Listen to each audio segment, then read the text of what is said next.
Hi అండి, నమస్తే. ఈరోజు వీడియోలో మనం నువ్వులతో చేసే టమాటా చట్నీ నేర్చుకుందామండి. చాలా టేస్టీగా ఉంటుంది.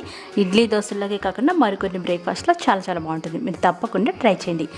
ఎప్పుడు ఒకే రకం చట్నీలు తిని బోర్ అనిపిస్తే ఈ చట్నీ మీకు చాలా బాగా నచ్చేస్తుంది. మరి ట్రై చేద్దామా? చట్నీని ప్రిపేర్ చేసుకుందాం. సూపర్ టేస్టీగా ఉండే చట్నీ మీరు తప్పకుండా ట్రై చేయండి. ఒక కడాయి పొయ్యి మీద పెట్టి అందులో ఒక పావు టీ స్పూన్ వరకు మెంతులు వేసుకొని లో ఫ్లేమ్లో 1 నిమిషం వేయించాలి. ఇవి కాస్త ఎర్రగా అవ్వాలన్నమాట, లేదంటే చేదొచ్చేస్తుంది.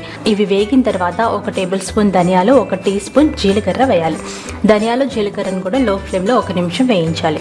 ఇవి వేయించిన తర్వాత మనం 2 టేబుల్ స్పూన్ల తెల్ల నువ్వులు వేసుకోవాలి. తెల్ల నువ్వులు వేయగానే చిటపట్లు ఆడుతుంది చూడండి, ఇలా సౌండ్ వస్తుందన్నమాట. దీన్ని కూడా కలుపుకుంటూ 1 నిమిషం పాటు వేయించి ఒక ప్లేట్లో తీసుకొని పక్కన పెట్టుకొని చల్లారబెట్టుకోవాలి. ఆ తర్వాత అదే బాండీలో మనం 2 టేబుల్ స్పూన్ల నూనె వేసి వేడి చేయాలి.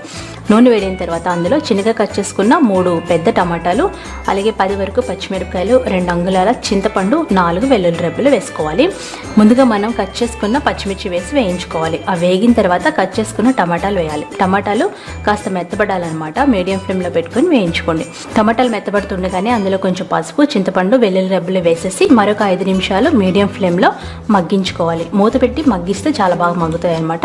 ఇలా బాగా దగ్గర పడిన తర్వాత చల్లారబెట్టుకోవాలి. ఇప్పుడు ఈ నువ్వుల మిశ్రమాన్ని పౌడర్ లాగా గ్రైండ్ చేసుకోవాలి. ఇలా గ్రైండ్ చేసుకున్న పౌడర్లో చల్లారిన టమాటా పేస్ట్ వేసేయాలన్నమాట.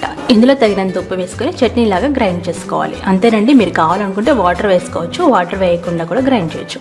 ఇప్పుడు మీరు కావాలనుకుంటే పోపు పెట్టుకోవచ్చు. పోపులో కొంచెం నూనె వేడి చేసి ఆవాలు, మినపప్పు, శనగపప్పు, జీలకర్ర, వెల్లుల్లి రెబ్బలు, కరివేపాకు, ఎండుమిర్చి ఇలా పోపు పెట్టుకుని చట్నీలో వేసేసుకోవడమే. ఇది ఈ బ్రేక్ఫాస్ట్లోకి కాకుండా మరికొన్ని బ్రేక్ఫాస్ట్లోకి చాలా టేస్టీగా ఉంటుంది. తప్పకుండా ట్రై చేయండి.